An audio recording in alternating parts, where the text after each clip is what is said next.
श्री परमात्मने नमः। हरये नमः। श्री गुरुचरण कमलेभ्यो नमः। श्रीमद्भगवद्गीता अथ द्वितीयोऽध्यायः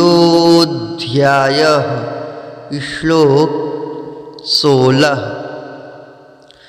नासतो विद्यते भावो नाभावो विद्यते सतः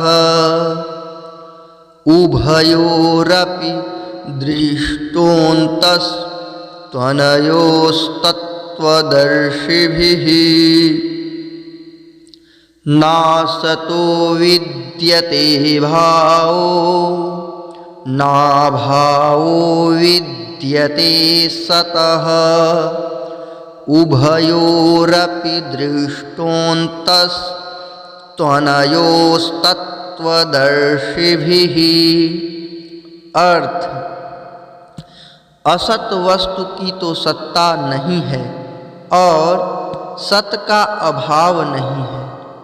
इस प्रकार इन दोनों का ही तत्वज्ञानी पुरुषों द्वारा देखा गया है।